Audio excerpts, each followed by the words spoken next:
más explícito, observando con Scheller que el espíritu de rebelión se expresa difícilmente en las sociedades en que las desigualdades son muy grandes, ¿ok? O por el contrario, en las que la igualdad es absoluta, sociedades primitivas, por ejemplo, ¿no? Y tendrá alguna expresión ahí que ahorita no la encuentro, donde dice que, así pues, el problema de la rebelión, dice, no tiene sentido, sino dentro de nuestra sociedad occidental, ¿ok?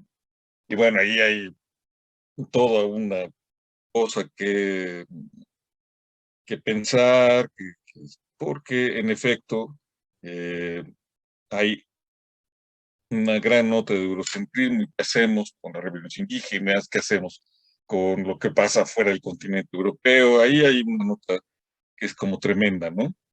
¿Ok? Era una primera observación que hacían. El hombre rebelde del que habla Camille, pues es el hombre rebelde europeo, es el hombre rebelde de la modernidad eurocentrada, en fin. Recordábamos también cómo Edward Said, eh, este gran teórico el, de los estudios postcoloniales, el fundador de lo que hoy llamamos estudios postcoloniales, nos va a plantear cómo hay mucho de ello en la literatura de Camus. Recordábamos cómo él, en Cultura e Imperialismo, o en otros textos, Said le dedicó muchas reflexiones a esta parte, a este aspecto de la obra de Camus. Como Said nos muestra, en efecto, cómo en las obras, en la literatura camusiana, por ejemplo, en El extranjero, decíamos, hay cosas en este sentido, ¿no? Por ejemplo, el asesinato en la playa es un árabe y dice Camille, y nadie se preocupa por los árabes, lo mismo que en La Peste, ¿no? En la novela La Peste, que es algo parecido a la pandemia que vivimos, todos se quedan encerrados ahí, es el drama de los europeos que mueren, pero mueren muchos más árabes, están muriendo todo el tiempo los árabes, pero los árabes no merecen que se les haga un relato, ¿no? O dice Said, eh, el final del extranjero, que es la gran maravilla de esa novela, el final es lo que realmente mata esa novela, si lo has leído, léela, el final es extraordinario, esta reflexión que hace Marsol cuando lo van a ejecutar, toda esa parte es muy, muy bella, pero el problema es que dice Said, es que en un país árabe nunca, nunca hubiera sucedido eso, jamás se le hubiera hecho un juicio a un europeo que mató a un árabe, eso es absolutamente inverosímil. Y desde luego nosotros podemos decir, bueno, eso es una novela, ¿no? Tampoco podemos exigir las novelas que sean realistas, en el sentido simple del término, pero tampoco podemos obviar ese dato, ¿no? ¿Ok? Eh, y Camus, o bueno, perdón, Edward Said, hemos dicho, es un gran, gran teórico, es un gran crítico literario, entre otras cosas, porque nunca, jamás es pamfletero, no descalifica a Camus por eso. Ajá.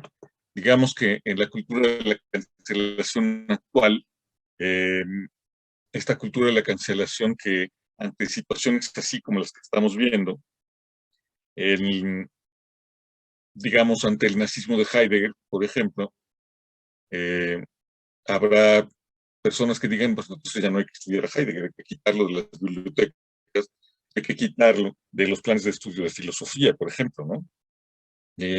O ante muchísimos otros autores, porque en la historia de la filosofía y del pensamiento occidental, pues hay momentos verdaderamente escabrosos eh, y gentes que no son nada lindas, ¿no? Cuyas acciones, pues, sus posturas en la vida, sus posturas políticas son nefastas, pero si tuviéramos que quitarlos a todos, si tuviéramos que cancelarlos a todos, entonces quedaríamos absolutamente sin nada, ¿no? El asunto de la cancelación es debatible y es uno de los temas centrales, ¿ok? De nuestro tiempo y de nuestra circunstancia académica, política, ideológica, ¿no? ¿Ok? Bueno, Edward Said nunca llamaría a la cancelación de, de Camus, igual que nunca lo consideraría una mala literatura, ni lo calificaría como ideólogo burgués, ni nada por el estilo. primero que hace que a mí es reconocer, perdón, Said, es reconocer que a mí es un gran, gran escritor, ¿no? ¿Ok? Y eso no está a debate. En fin, pero decíamos, hay un tono ahí, hay una nota de eurocentrismo muy, muy fuerte en Camus, cosa que también sorprende, porque él era argelino, ¿no? ¿Ok? Pero en fin, esa es una primera nota que notábamos. Hay también otra nota tremenda allí respecto también no solo eurocentrismo, sino también un desliz ahí machista fuerte, ¿no? Ujú. Lo dice textualmente.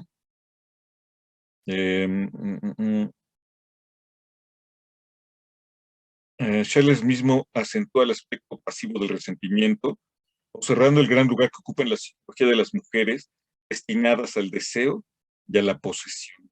¿Ok? Dice entonces que a mí las mujeres destinadas al deseo y a la posesión, realmente increíble. Está discutiendo en ese punto algo a lo que también le dedicamos un rato a la sesión presencial la semana pasada, y es la importancia que tiene que Camille distingue entre la rebelión como él está describiendo, y el resentimiento. Es este gran tema nietzscheano, porque Nietzsche, en la genealogía de la moral, va a discutir la escena del amo y el esclavo hegeliano, y va a reconocer Nietzsche que Hegel tiene razón, que en la situación de esclavo y amo es el esclavo el que libera a todos, es el esclavo el que con su rebelión funda propiamente el humano y da lugar a la sociedad. Esa perspectiva hegeliana la está estudiando Nietzsche, nada más que Nietzsche dice, ok, el esclavo triunfa en esa relación esclavo-amo, es el esclavo el que va a ganar, pero lo que va a hacer el esclavo, dice Nietzsche, es fundar una cultura del resentimiento. ¿Ok?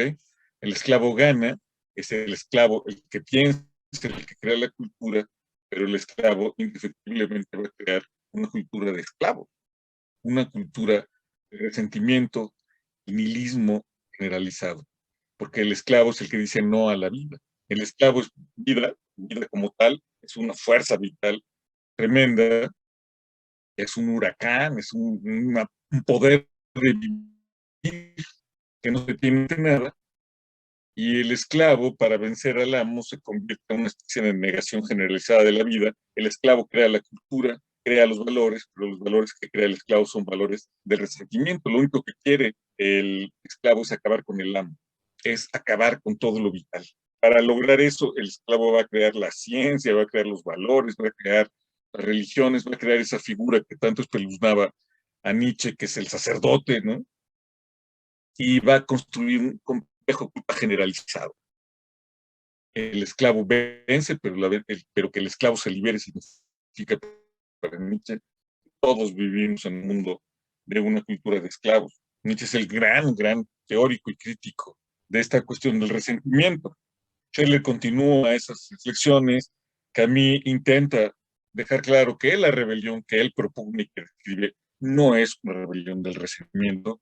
Eso es absolutamente crucial para pensar lo que nos va a proponer, pero en estas breves líneas, cuando refiere al aspecto pasivo y posesivo,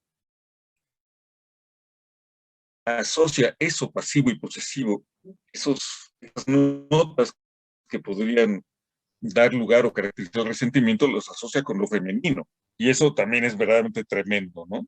Y entonces uno puede preguntarse si el hombre rebelde al que se está refiriendo, que a mí aquí es realmente el hombre entendido como el género humano, o es el hombre masculino.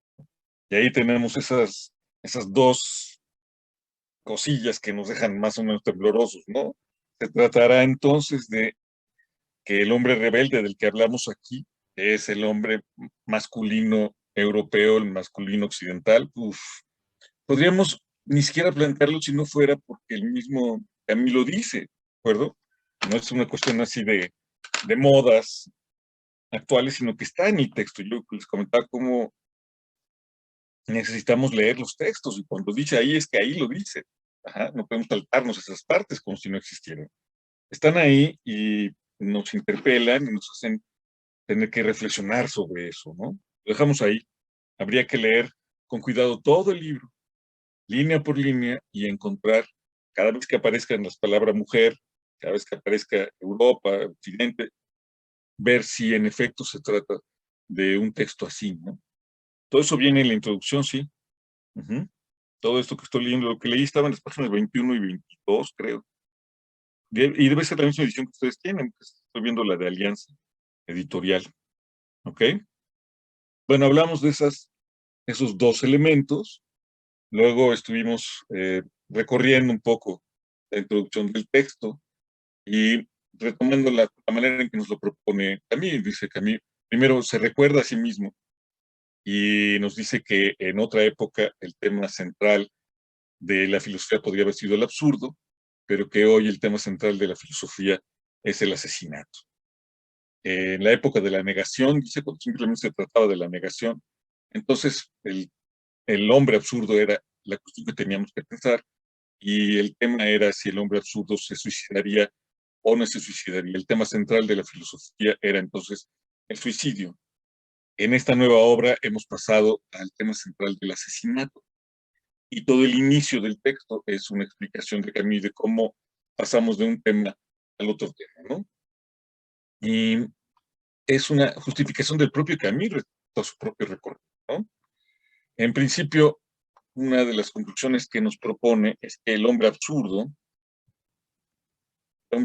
es por lo menos neutral respecto al asesinato. ¿Ah? Para el hombre absurdo, ninguna acción tiene más sentido que alguna otra. ¿Eh? ¿Se acuerdan que habíamos visto cuando veíamos el mito de Sísifo, como de una manera muy sorprendente nos dice que en efecto, como no tiene sentido, como no hay ningún dictamen trascendente, no hay ningún Dios, ninguna ley, ningún destino que marque para dónde tiene que ir el mundo, entonces todas las acciones son perfectamente válidas. Y en ese sentido, la ética tendría que ser más bien cuantitativa, ¿se acuerdan, no? Trataba no de buscar el bien o el mal, sino de actuar más, tener cada vez más experiencia. ¿Ah? El hombre absurdo lo que quiere es vivir mucho, vivir todo lo posible, vivir todas las experiencias posibles. Así nos lo había presentado el mito de Sísifo, pero en el hombre rebelde, que nos recuerda eso, nos recuerda que no hay ninguna acción que sea preferible a ninguna otra desde la perspectiva del absurdo. Sin embargo, dice, agrega a esto de lo cuantitativo, allí en una línea, agrega que la posibilidad de poder ser la eficiencia. Uh-huh. En el mito de Sísifo, un matiz importante, pues, el mito de Sísifo se ve referido a la cantidad de las experiencias. ¿Ok? Eh, sí, sí, el hombre rebelde perdón, el extranjero es el hombre absurdo. De hecho, al hombre absurdo, Camille va a llamar el extranjero con frecuencia, ¿no? Va a llamar la situación de extranjería. ¿Ok? Y no, a ver, es que es indiferente en el sentido de que puede tomar una acción u otra. Puede saludar al árabe, puede abrazarlo, puede matarlo. Puede llegar al metro y subirse al metro, puede empujar a alguien sobre las vías. No hay ninguna razón en particular para que haga una cosa u otra. Ajá. Puede que ya que haya aventado al hombre a las vías se sienta mal y se azote, ¿de acuerdo? Pero en principio es indiferente porque puede tomar cualquier acción que tome tiene el mismo valor en el momento que la toma. En ese sentido, es indiferente. ¿Ok? Pero en el mito de Sísifo solo había mencionado lo indiferente y lo cuantitativo. En el hombre rebelde menciona otra característica posible en ese caso, que sería la eficiencia. Como todas las acciones dan lo mismo, una posibilidad para orientarse sería tomar las acciones que se muestren más eficaces en cada momento. Uh-huh. Acciones que hagan que pase alguna otra cosa. ¿Sale? Es un giro ahí peculiar porque, insisto, no lo había tratado en, en el mito de Sísifo. ¿Okay? Pero en todo este inicio de la reflexión, a mí llega a la conclusión de que, a pesar de todo, el hombre absurdo no va a ser un asesino, porque dice, el hombre absurdo no se suicida, porque si se suicidara, entonces terminaría con el absurdo. Y lo que quiere el hombre absurdo, lo que quiere el extranjero, es mantenerse en su extranjería o en el absurdo. Y si se matara, terminaría con el absurdo. Por eso el hombre absurdo, el extranjero, no se suicida. ¿Ok? Pero extrae otra conclusión aquí en el hombre rebelde. Dice, el hombre absurdo tampoco va a matar porque justamente como elige vivir, entiende a la vida misma como un valor. ¿Ok? Y sería inconcebible que él, que entiende la vida misma como un valor, se dedique a andar matando gente. ¿Ok? Entonces dirá, no hay, el hombre absurdo mismo no será un asesino, no será necesariamente un asesino. ¿Ok? Porque el tema del hombre rebelde, y así empieza el libro, es que en nuestro tiempo ya no estamos asistiendo simplemente a la época de la negación, sino que estamos asistiendo a la época del asesinato lógico, de lo que él llama el asesinato lógico. ¿Ok? La palabra lógica ahí es peculiar también. Es el asesinato lógico, en primer lugar, porque es premeditado. ¿Ok? Digamos que la premisa anterior se mantiene. Siempre podríamos, todos los que vivimos, todos los que estamos vivos y actuamos por los demás, podríamos matar a alguien. Ujú. Digamos, es una de las posibilidades que están abiertas a lo humano. Y podríamos matarlo por muchísimas razones, por algún tipo de indiferencia, por ejemplo. Ahora un psicópata podría pues, simplemente pasarle encima con su coche a alguien porque sí. O podríamos ser llevados por la pasión. Ujú. Simplemente te da el coraje más absoluto, por malas o por buenas razones. Ujú. Si es que hubiera razones en este tipo de cosas. Estás viendo que están golpeando a un bebé, bueno, pues podrías intervenir y hacer algo terrible, ¿no? Ese tipo de asesinato no es el que se está refiriendo a mí. Lo que caracteriza la época que vivimos es que el asesinato es lógico, es decir, es premeditado, ¿ok? Es calculado y tiene justificaciones, ¿de acuerdo? De ahí una de sus tesis más grandes, que, que necesitamos pensar despacio, la idea de que la filosofía ha sido todo ella, es y ha sido una justificación del asesinato, ¿ok? Y la profundidad del libro de Camus. ¿Es la filosofía una justificación del asesinato? Son todas las filosofías justificaciones del asesinato. Es la época, esta época en la que vivimos, en la que ocurre el asesinato que él llama lógico, la que nos impone el tema justo del asesinato. Y ya no podemos simplemente plantearnos el asunto del absurdo. Y ahí va a empezar a reflexionar sobre esta cuestión de la rebelión. ¿Ok? Eh, Sin embargo, ahorita volvemos a la rebelión, pero me quedé yo pensando después de la semana pasada, ¿cómo ven ustedes esta diferencia entre este asesinato, digamos, pasional, inmotivado, y el asesinato lógico? Es que este asesinato premeditado, justificado, para el que se ofrecen razones y planes y proyectos, no parece en nuestros días con este asunto del feminicidio en México, tan importante hoy. Esta diferencia entre asesinato premeditado y asesinato lógico está como sujeta a cuestionamiento, ¿no? Porque si vieron el periódico de hoy, verán que en alguna nota decían que el 80% de los casos, algo así, de feminicidios, en el 80% de los casos están vinculados la pareja o las personas cercanas a la mujer, ¿ok? Hay ahí seguramente casos patológicos del padre, el abuelo, el cuñado, el que sea, que ataca a la mujer premeditadamente y cosas por el estilo, pero puede haber también escenas de celos y de cosas terribles así, en las que lo que parecería regir son las pasiones.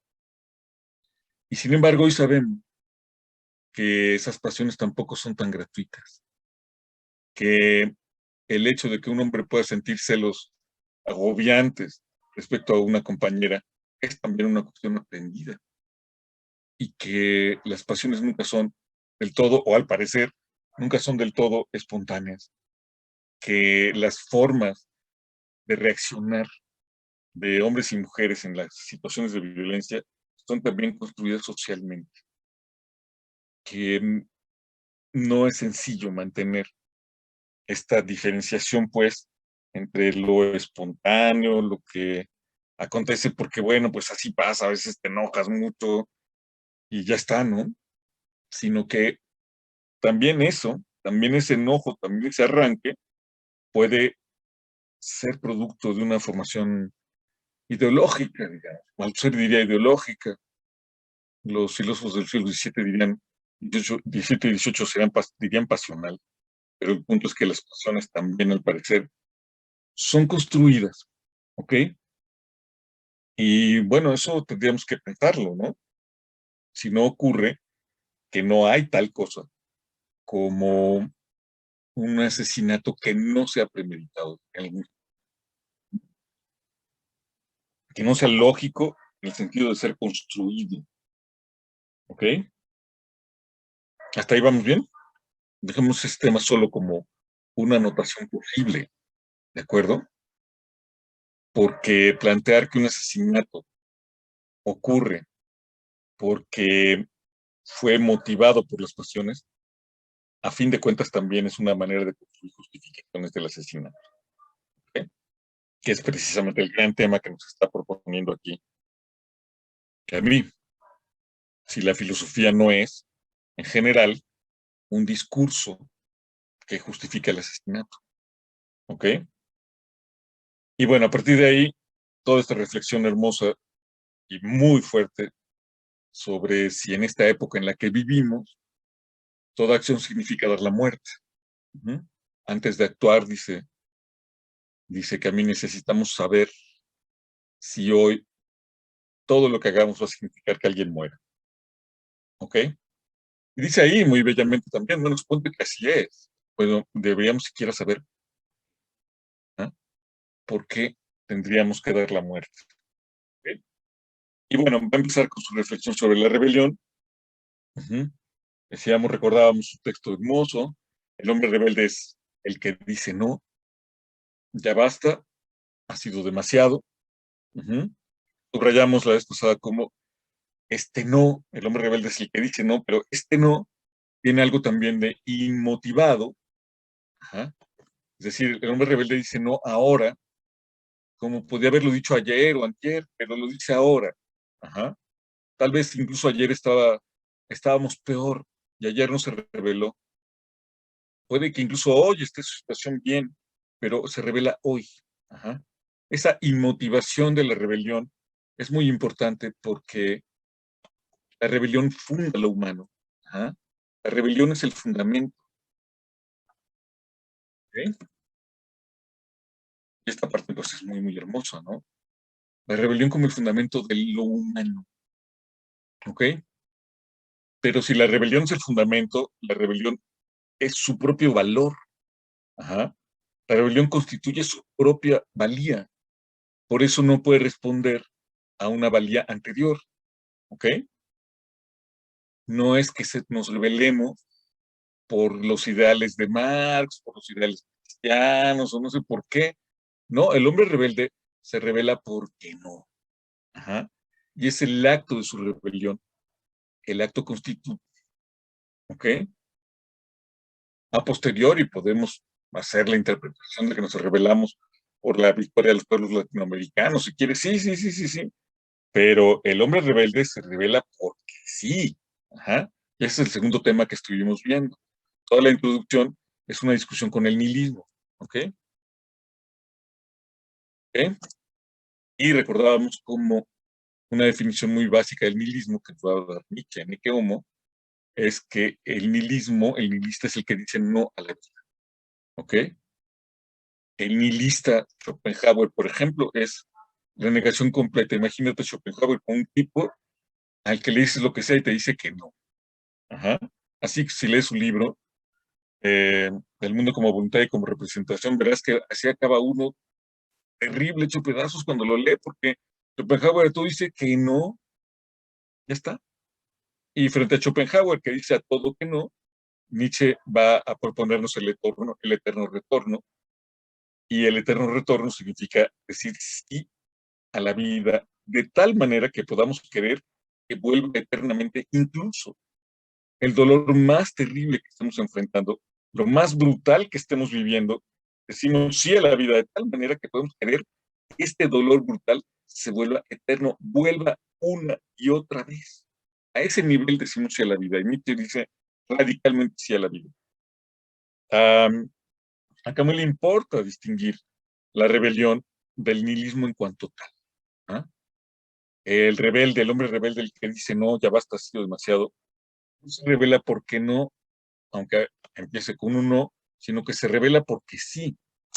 Es una afirmación. ¿Ok? Y es la afirmación en primer lugar de sí mismo.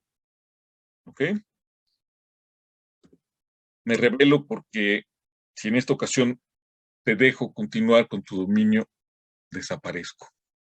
Me elimino, me borro. ¿Ok? Dejo de existir. Entonces, los hombres rebeldes dicen no, porque con ese no están haciendo la afirmación absoluta, central de sí mismo. Parece no, pero es un sí, y es el sí más básico, y además es un sí reflexivo, ni, no lo estoy pensando, no estoy haciendo una idea de mí mismo, no tengo un proyecto de vida, no. Simplemente digo que no porque existo, porque soy. ¿Ok? El hombre rebelde entonces no es nihilista, o no es nihilista absoluto. Y ahí perdón, Camus le va a dedicar unas líneas a esta diferencia entre un nihilismo, digamos, relativo y un nihilismo absoluto. ¿Ok? No se revela, pues, como un negativo y no se revela por resentimiento. ¿Ok?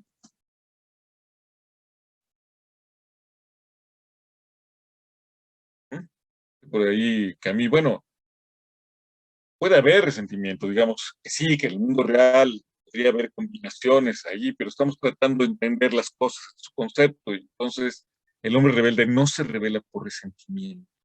Ajá. Es decir, no se revela para joder al amor. Lo que está en su programa no es chingarse al amor. Y desde luego no quiere él ser el amor. Ajá. Cuando se revela, funda algo nuevo, es lo humano, decíamos. Ese es el punto crucial de todo esto. ¿Mm? El hombre rebelde dice, no, pero hay un momento allí, el momento en que se juega todo lo ético, y es cuando dice, incluso puedes matarme, pero no. Si quieres, mátame, pero ya no vamos a volver a la misma situación. Que a mí cuando dice eso, el esclavo, el hombre rebelde, entonces constituye al, al ser humano. ¿Ok?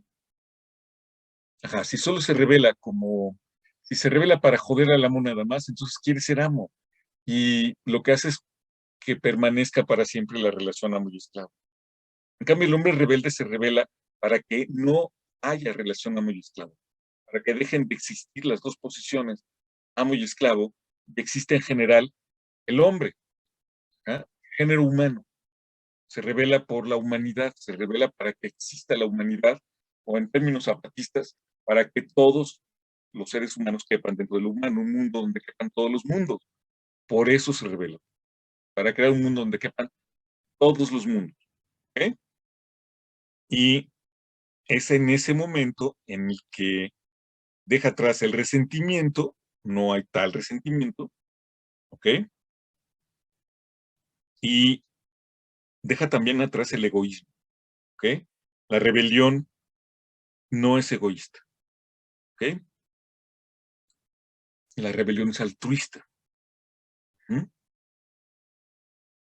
Porque se revela para que todos seamos. Por eso termina ese primer capítulo, dice, mm, dice con esa frase, así termina, ¿no? Yo me revelo, luego nosotros somos, ¿ok?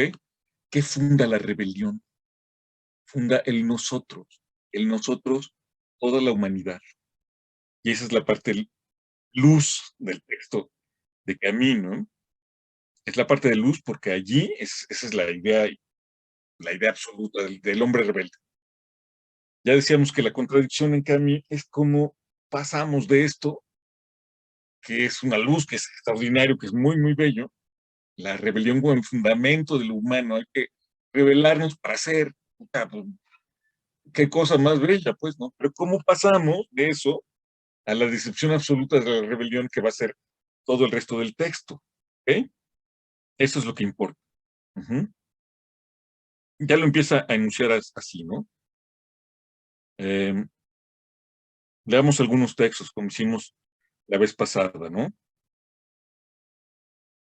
Dice, para ser, leo la página 25, porque te digo que seguramente tienen la misma edición que yo, que es la de Alianza Editorial. Para ser, el hombre debe sublevarse, pero su rebelión debe respetar el límite que descubre ella misma, allí donde los hombres, al juntarse, comienzan a ser. ¿Ok? Fíjate, los hombres, al rebelarse, comienzan a ser uno, comienzan a ser una humanidad, un nosotros. ¿Ok? Ese es el fundamento de la rebelión. Dice, el pensamiento rebelde no puede, por lo tanto, prescindir de la memoria. Es una tensión perpetua. ¿Uh?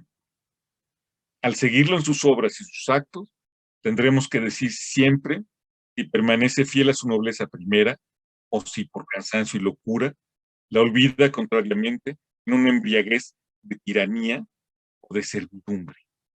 ¿Ok? Entonces el hombre rebelde se revela y funda el nosotros, pero el hombre rebelde podría querer continuar con su rebelión y entonces se olvidará del origen de su rebelión misma. El hombre rebelde se olvida del origen, ¿no? Entonces va a dar lugar a la tiranía. Ajá. Dice, la solidaridad de los hombres se funda en el movimiento de la rebelión y este a su vez no encuentra justificación, sino en esa complicidad. Ajá. Tendremos, por lo tanto, derecho a decir que toda rebelión que se autoriza a negar o a destruir esta solidaridad pierde por ello el nombre de rebelión y coincide en realidad con un consentimiento homicida.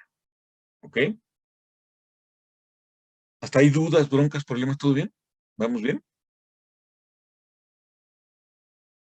Podemos leer el final del primer párrafo de ese, pero del último párrafo eh, del primer capítulo, que es un resumen del propio desarrollo de Camus, es casi un texto autobiográfico.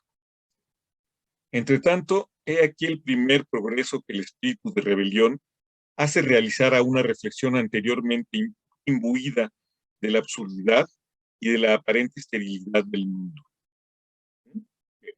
He aquí el primer progreso que el espíritu de rebelión hace realizar a una reflexión anteriormente imbuida de la absurdidad y de la aparente esterilidad del mundo. He aquí el progreso que la rebelión le hace dar al propio camino. Uh-huh. A una reflexión, la suya, anteriormente imbuida de absurdidad y que estaba centrada en la esterilidad del mundo. El primer camino pensaba en lo absurdo, en la esterilidad del mundo, y allá andaba en eso. ¿Okay? En la experiencia absurda, sigo leyendo, el sufrimiento es individual. ¿Ok? A partir del movimiento de rebelión, tiene conciencia de ser colectivo, es la aventura de todos. Es Albert Camus que en la guerra, en la resistencia, recordemos que él dirige la revista Combat y que Camus sí que fue un héroe de la resistencia. Esta es de las cosas más paradójicas de su vida. Después se va a volver reaccionario, se va a volver inmovilista, pero durante la guerra, Camus fue mucho más valiente, mucho más arrojado al mundo que Sartre o que Simón de Beauvoir, y que muchísimos más. Él sí que arriesgó el pellejo, el buen camino. Es un héroe de la resistencia. ¿Okay? En la experiencia absurda, el sufrimiento es individual. A partir del movimiento de rebelión, tiene conciencia de ser colectivo. Es la aventura de todos. El primer progreso de un espíritu extraño consiste, por lo tanto, en reconocer que comparte esa extrañeza con todos los hombres y que la realidad humana en su totalidad sufre a causa de esa distancia en relación con ella y con el mundo. El mal que experimentaba un solo hombre se convierte en una peste colectiva. Fíjate, incluso ahí Camus se da el lujo de citarse a sí mismo, ¿no? Dar sus propios textos. Ajá. El mal que experimenta un solo hombre, el extranjero, digamos nosotros, se convierte en una peste colectiva. La peste, en su novela La peste, que es una reflexión un poco anterior al hombre rebelde, en la que nos va a plantear la misma tesis. Es el nacimiento de lo colectivo, ¿no? En nuestra prueba cotidiana, la rebelión desempeña el mismo papel que el cogito en el orden del pensamiento. Es la primera evidencia. ¿Ah? Así que, si para pensar cada uno, el punto de partida es el pienso, luego existo, de Descartes, la vida social, el acto fundacional, la primera evidencia es la rebelión. Pero esta evidencia, sigo leyendo, esta evidencia saca al individuo de su soledad. Es un lazo común que funda en todos los hombres el primer valor. Yo me rebelo, luego nosotros somos. ¿Ok? ¿Hasta ahí bien? Esta es toda la teoría de la rebelión. Y como he insistido, es bueno, a mí me parece una teoría muy, muy bella, muy, muy hermosa, ¿no? Ok, ¿cómo pasamos de eso a la decepción tremenda de Camus respecto a la rebelión misma? Este capítulo, donde ya entra propiamente en materia, es la rebelión metafísica. ¿Ok? Una de las cosas que le va a criticar Sartre y la gente de Sartre es precisamente que Camus haya escrito algo que se llama la rebelión metafísica.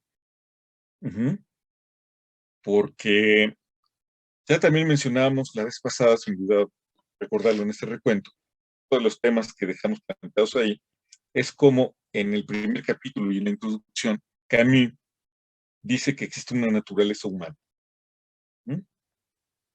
Y en una línea dice, existe una naturaleza humana.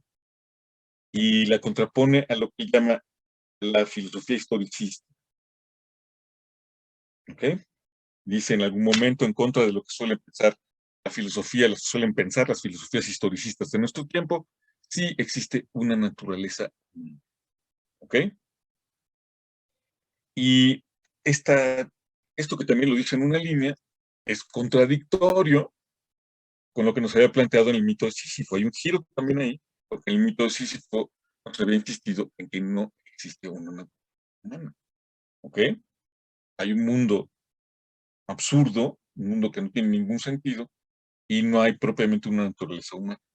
En todo caso, es contradictorio directamente con el planteamiento sartreano que vimos en el es un humanismo donde Sartre va a insistir, en toda la filosofía de Sartre va a insistir radicalmente en que no existe una naturaleza humana.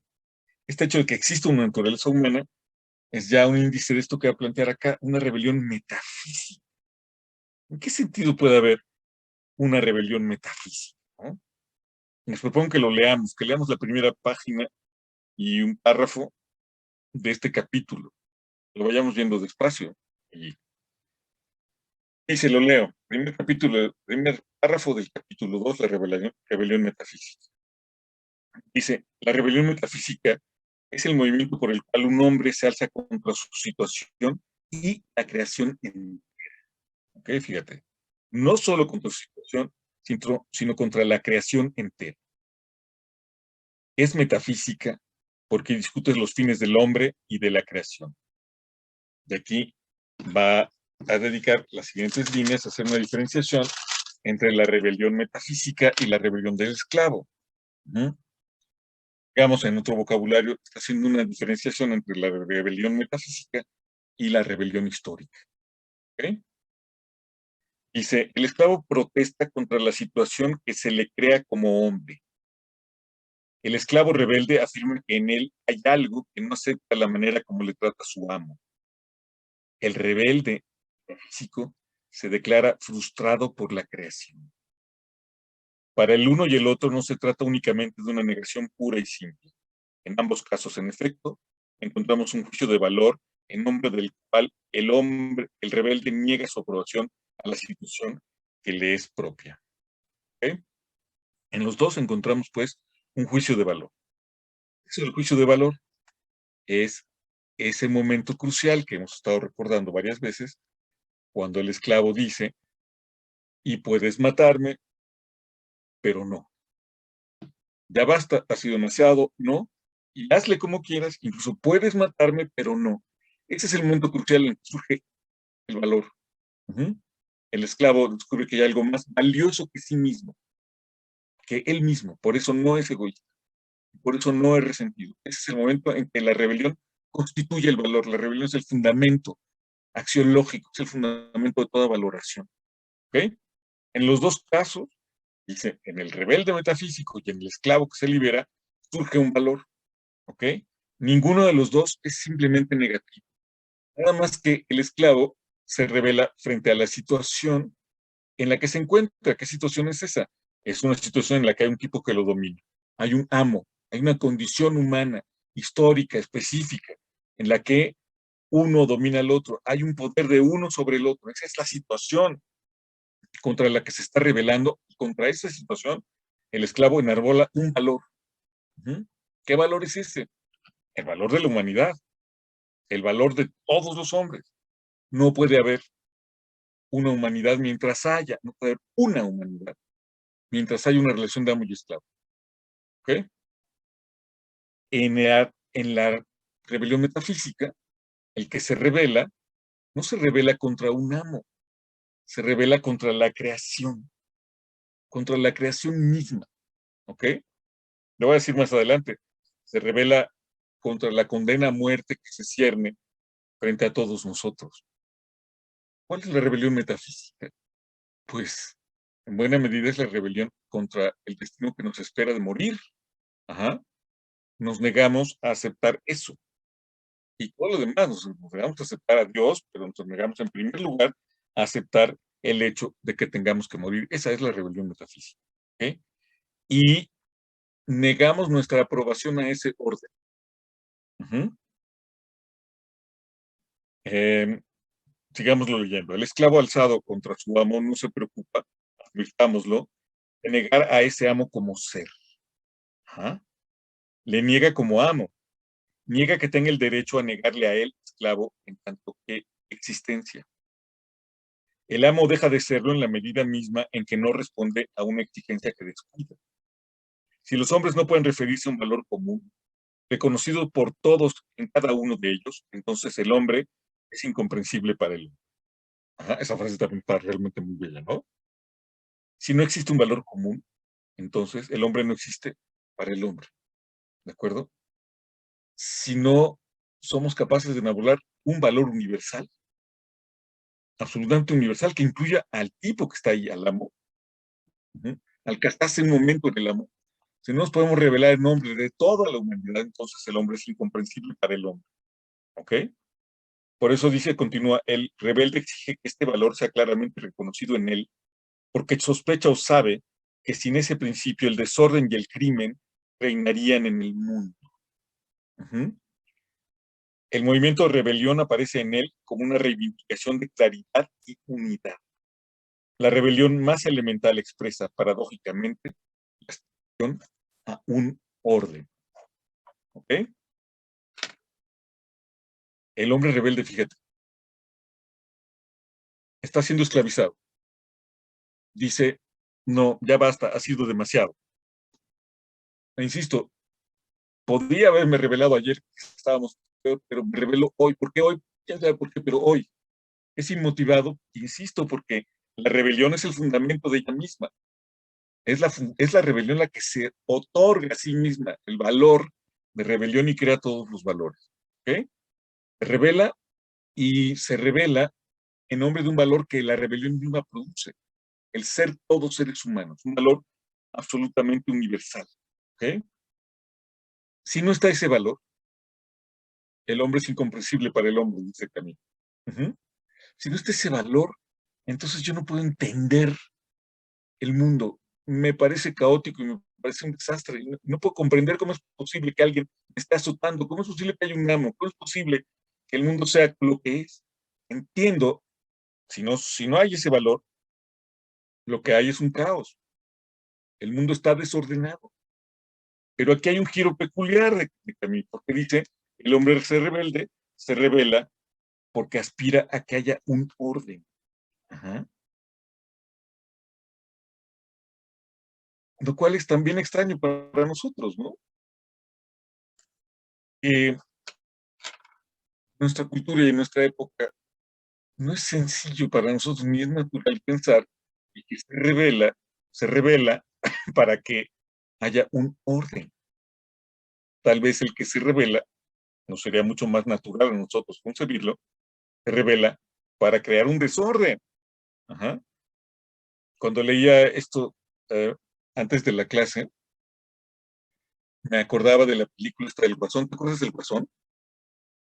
¿La viste la película, la última película esta del Guasón que le dieron el Oscar al actor este que no me acuerdo cómo se llama? ¿Cómo se llama ese actor que es tan bueno? Eh, bueno, allí el Guasón, esta película deberíamos discutirla. Si se les antoja un día de estos, la discutimos aquí en la clase. Exacto, Joaquín Phoenix. Una película extraordinaria, pero es una película que nos va a proponer cosas tremendas, ¿no? Por ejemplo, nos va a proponer esta separación entre la alegría y la risa. Ujú. Y te acuerdas del final de la película, ¿no? Se revela y lo que hay es un caos, un tremendo caos, todo está ardiendo, todo esto es un desorden, ¿no? El hombre rebelde se revela contra el orden y desde luego lo que parece proponerse es un absoluto caos, ¿ah? Pero a Camus eso le parecería seguramente una manifestación radical del nihilismo y del resentimiento y todo eso que está negando. Por eso para él, el hombre rebelde se revela porque siente que no hay orden y se revela para que haya orden, para que haya unidad en el mundo y para que haya orden. Es una concepción del rebelde muy peculiar y muy de esa época. A mí me recuerda a Hermann Broch. mm,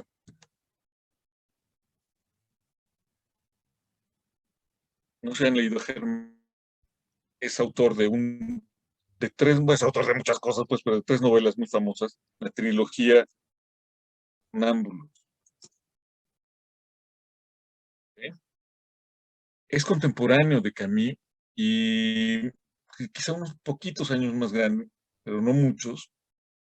Es autor de la trilogía Los Sonámbulos.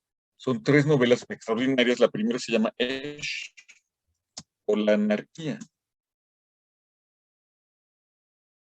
¿Eh? Esh o la anarquía. Y este Esh, que es el retrato del anarco, del anarquista, eh, es un personaje que, por ejemplo, se enamora de una mujer que trabaja de blanco en un espectáculo de cuchillos. ¿No? En un espectáculo de cuchillos hay un tipo que le está lanzando cuchillos a esta mujer que no me acuerdo cómo se llama, ¿no? Y Ash, que asiste a este espectáculo, no puede soportar eso, le parece absolutamente inconcebible que esas cosas puedan pasar, ¿no? Le gustaría ponerse en el camino de los cuchillos y acabar con un mundo que es capaz de hacer eso, un espectáculo en el que uno le avienta cuchillos a una mujer, no lo puede vivir. Ajá. Es un anarquista y toda la novela es una reflexión sobre el anarquismo, sobre el anarquista, y toda la novela está expresando esto que dice aquí, que a mí, que el hombre rebelde se revela porque no puede soportar, porque no puede concebir que el mundo esté desordenado. Ujú. Pero, insisto, con el Guasón, parecería que el Guasón es un rebelde de otro tipo de rebelión en la que lo que no puede soportar es el orden. Ajá. Y este hombre rebelde quiere justamente causar un caos, proponer un caos, porque lo que es absolutamente invivible es el orden. Habría que conectar eso con la rebelión metafísica. Tal vez la rebelión metafísica de nuestro tiempo sea más parecida a la del Guasón, la que nos está proponiendo Camus. Ujú. Pero sigamos leyendo y luego retomamos eso.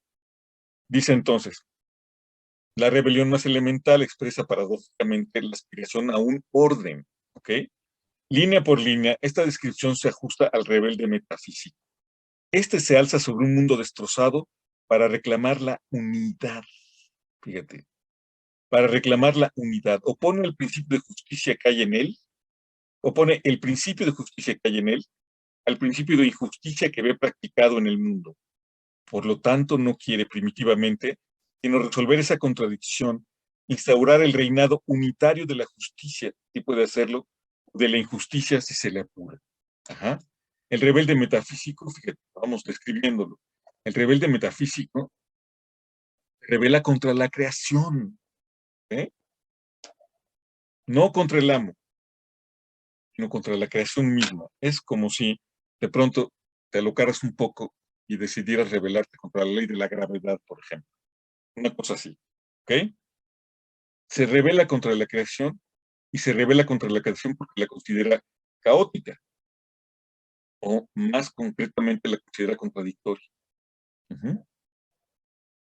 Y quisiera establecer una unidad y un orden, es decir, un orden no contradictorio. ¿Ok? Entre tanto, dice, denuncia la contradicción. ¿Ok? Al protestar contra la situación en lo que ésta tiene de inconcluso por la muerte y de disperso por el mal, la rebelión metafísica es la reivindicación motivada de una unidad dichosa contra el sufrimiento de vivir, de morir. ¿Ok? Si la pena de muerte generalizada define la condición de los hombres, la rebelión en un sentido le es contemporánea. Al mismo tiempo que rechaza su condición mortal, el rebelde se niega a reconocer la potencia que le hace vivir en esa condición. El rebelde metafísico no es, pues, seguramente ateo, como podría creerse, pero es forzosamente blasfemo. Sencillamente blasfema ante todo en nombre del orden, denunciando en Dios al Padre de la muerte y al supremo escándalo. ¿Ok? Pero fíjate, entonces, el rebelde metafísico lo que quiere es el orden, denuncia el que haya desorden y denuncia que haya contradicción. ¿Ok? Lo que va a pasar más adelante en el texto es que cuando Camus se enfrenta a las rebeliones y luego a las revoluciones, lo que va a encontrar es que los revolucionarios como Robespierre acaban planteando el terror porque lo que quieren es el orden y no pueden soportar vivir en la contradicción. ¿Ok? Ese es uno de los argumentos más fuertes para denigrar la rebelión histórica, digamos. El tema de Camus es que todas las rebeliones han sido grandiosas. La Revolución Francesa empieza grandiosamente y acaba en el terror. La Revolución Rusa empieza grandiosamente y acaba en el estalinismo. ¿Por qué acaba en el estalinismo? Porque el rebelde metafísico, quiere que haya orden y no puede soportarla. Y empieza la semilla de lo que va a ser el argumento posterior de Camus.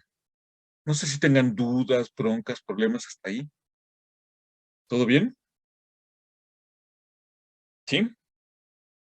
Bueno, vamos a hacer entonces es leer el primer capítulo de la rebelión metafísica. Ya les había dicho que el libro es demasiado grande, vamos a leer la rebelión metafísica.